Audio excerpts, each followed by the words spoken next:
Hey, BookDevs Nation, did you know that you have a magical power within you? This magic power is known as your word. Now, I know this first hearing this, you might kind of be like, come on, your word, really? I was a bit skeptic when I first read this, but this concept actually comes from Don Miguel Ruiz's book, The Four Agreements. I'm pretty much going to go ahead and share with you guys how this actually really does make sense. Now, I'm sure we can all think to some sort of great leader that, changed our lives, right? Within our lives, they don't have to be this great big thing, just because of the words that they said. Or we've been brought down in our lives by these other negative people who sort of spit this poison because of the words that they used against us, right? I want to go ahead and also read to you guys another example, give you guys a story about the power of your actual word. So I wanted to go ahead and actually share with you guys a story about the power of your word as well, and just give you guys an example so you can better understand how your word actually is this magical thing that can change people's lives completely for the better or for the worse. So taking a look, there was a woman, for example, who was intelligent and had a very good heart. She had a daughter whom she adored and loved very much. One night, she came home from a very bad day at work, tired, full of emotional tension, and with a terrible headache. She wanted peace and quiet, but her daughter was singing and jumping happily. The daughter was unaware of how her mother was feeling. She was in her own world, in her own dream. She felt so wonderful. She was jumping and singing louder and louder, expressing her joy and her love. She was singing so loud that it made her mother's headache even worse. And at a certain moment, the mother lost control. Angrily, she looked at her beautiful little girl and said, "Shut up! You have an ugly voice. Can you just shut up?" The truth is that the mother's tolerance for any noise was non-existent. It was not that the little girl's voice was ugly, but the daughter believed what her mother said, and in that moment, she made an agreement with herself.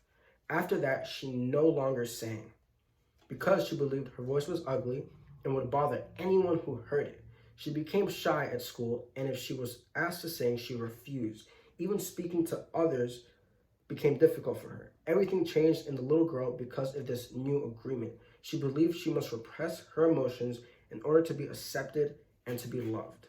And so just reflecting on that one story alone, you see how the power of your voice can be like a double-edged sword. It has the power to go ahead and uplift people. If you, hey, you did a really great job today and this and this and this, or, just sending a message to your family, hey, I'm thinking of you today. I hope you're doing well. That can uplift people and have the power to motivate them to go ahead and continue on with the day. But if you go ahead and use, in the book, they mention instead of using this magic, using it for negativity or black magic, you can also bring people down.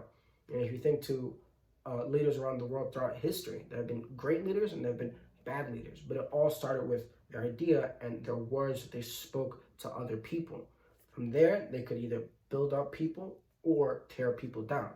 So with Don Miguel Ruiz's first agreement is to be impeccable with your word. So I think with this, I know personally I struggle a little bit with using different sort of grammar and things for words, as I find English a little difficult, as I am a programmer and I love to think in logic and things. But I think it's more of thinking about when you're a bit emotionally sort of distraught, either you're upset or you're overwhelmed, and being able to be conscious of the fact that, all right, you're upset, acknowledging your emotions and not taking it out on people, having that self-control to acknowledge your emotions and say, all right, I'm having a bad day. Let me go ahead, let me maybe go for a walk, I don't know, go drink some water, count to 10, whatever helps you calm down so you're not spreading that poison and carrying that sort of poison within you and spreading it to other people. That way you can still go ahead and be impeccable with your word. You can sort of go back to center, regain some sort of positivity, some sort of good energy, and you can bring back that good energy and spread that energy with other people.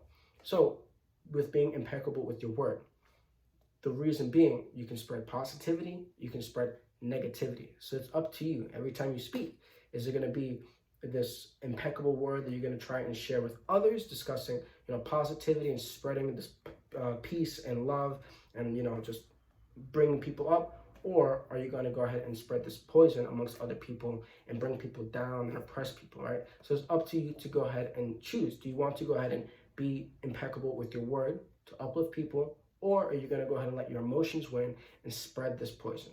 Again, today's concept comes from Don Miguel Ruiz's book, The Four Agreements.